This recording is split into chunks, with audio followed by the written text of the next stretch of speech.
2023년 12월 현재 양곤 시내 택시 요금이 급등하였습니다.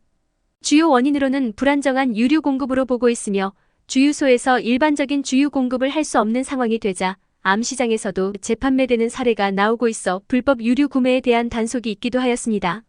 지난 12월 5일부터 14일까지 불법 유류 거래 단속을 통해 7억 3,500만 자 상당의 유류 6만 9,909갤럼과 유류 탱크 11개를 압류 조치하였다고 합니다. 이로 인해 유류 가격 인상과 함께 택시 요금도 인상이 되었습니다. 하지만 시외버스 요금은 변동이 없이 청구되고 있다고 합니다. 양곤 지역 교통위원회 YRTC는 2023년 동안 시내버스 교통사고로 인한 사망자를 발표하였습니다. 통계에 따르면 2023년 1월부터 12월 21일 현재 YBS 시내버스 사고는 차량 사고 63건, 기타 사고 7건, 총 70건이 발생하여 부상 102명, 사망 28명을 기록하였습니다.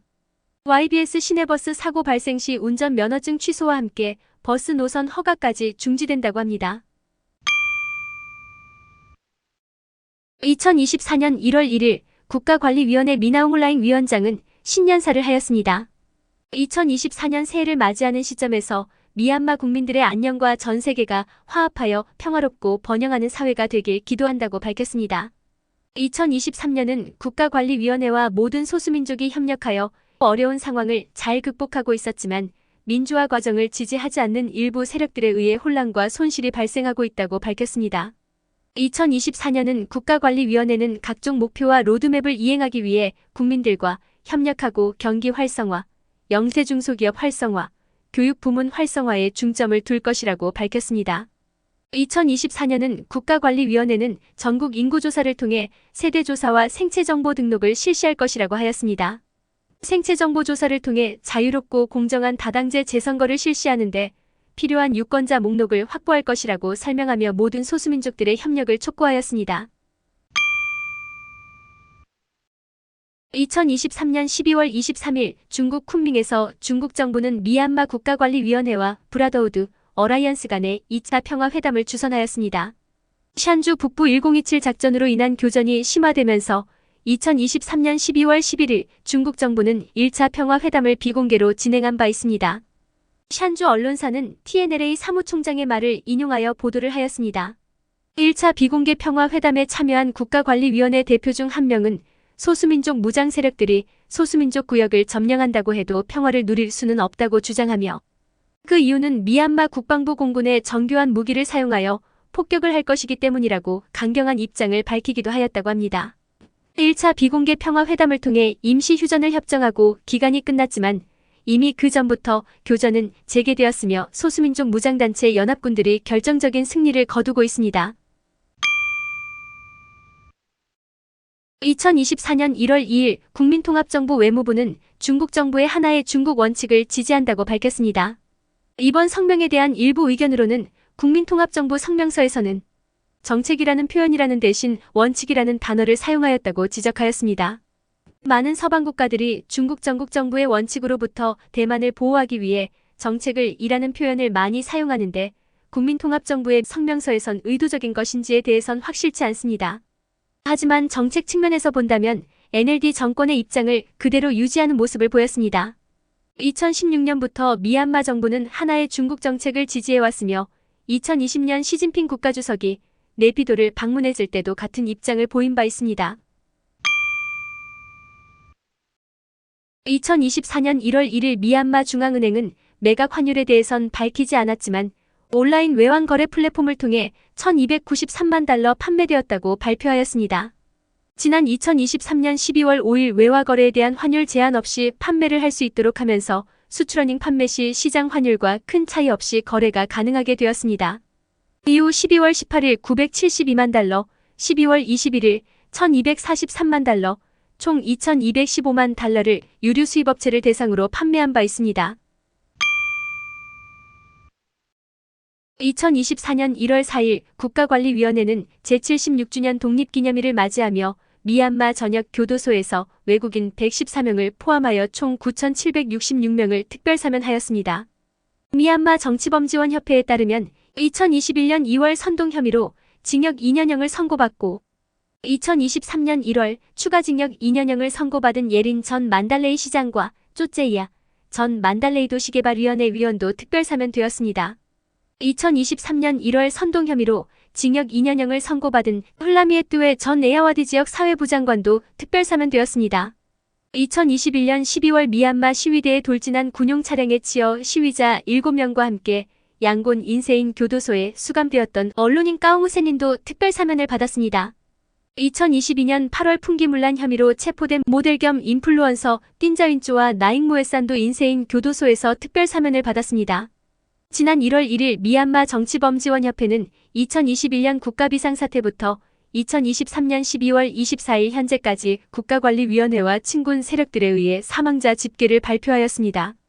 사망이 가장 많은 지역은 사가잉 지역이라고 하며 사망 민간인은 4,273명으로 어린이 505명과 구금 중 사망자 1,547명도 포함이 된다고 밝힌 바 있습니다. 이 수치는 공습으로 인한 사망자를 제외한 확실하게 식별이 가능한 사망자만 집계가 되었기 때문에 실제 사망자 수는 더 많을 것으로 보고 있습니다. 체포가 가장 많았던 지역은 양곤이라고 하며 체포된 사람은 25,656명으로 정치범 19,585명이 구금 중이라고 한다. 이 중 여성이 5,150명으로 3,725명이 여전히 구금이라고 합니다. 2024년 1월 4일 국가관리위원회 미나옹 훌라잉 위원장은 제76주년 독립기념일 기념사를 전했습니다. 국가관리위원회는 민족 기반 시스템이 아닌 민주주의와 연방주의를 기반으로 한 연방국가를 구축하는 데 중점을 둘 것이라고 강조하였습니다. 이에 모든 지도자들과 국민들은 이에 필요한 기술과 지식을 습득하고 민주연방주의를 기반으로 한 연방국가를 만드는 데 필요한 자질과 사고 능력을 갖추기 위해 노력할 것을 촉구하였습니다. 위원장은 체계적인 선거를 실시하여 선출된 정부의 정부 권한을 이양할 것이라고 강조하였습니다. 전 정권에서는 2020년 부정선거를 해결하지 못하면서 군부가 개입할 수밖에 없었다고 강조를 하며 다당제 민주주의 체제 강화와 민주주의 연방 시스템을 도입한 연방국가 건설을 목표로 노력하고 있다고 밝혔습니다. 하지만 여론을 보면 계속해서 국가관리위원회는 미얀마 재선거를 준비하고 있다고 강조를 하지만 아직까지 선거일도 정하지 못하고 있으며 유권자 명부 확보를 위한 인구조사만 진행하고 있다고 지적을 하였습니다. 이와 함께 2021년 2월 이후 2023년 8월까지 4차례나 연장을 한 국가비상사태는 2024년 1월 말 만료가 될 예정이라 추가 6개월 연장을 계속할 것으로 예상하고 있습니다.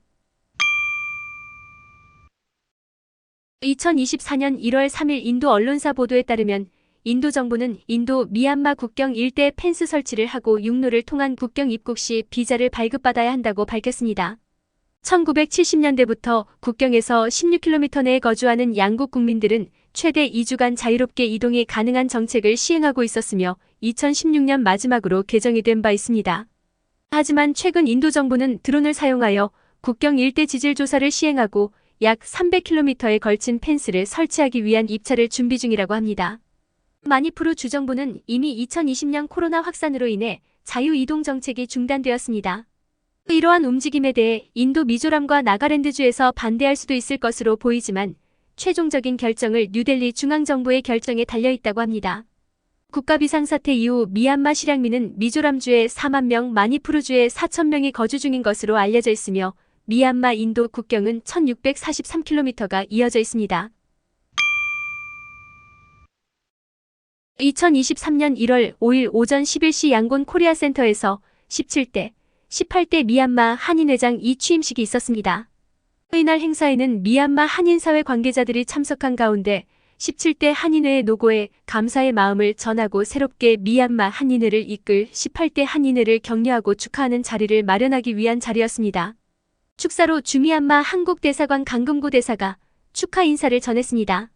강금구 대사는 새로운 한 해의 시작과 함께 기쁨과 행복이 넘치길 바란다고 새해 인사를 먼저 전하고 지난 3년간 물심양면으로 수고한 이병수 회장 및 17대 한인회 임원들의 노고에 감사 인사를 하였습니다.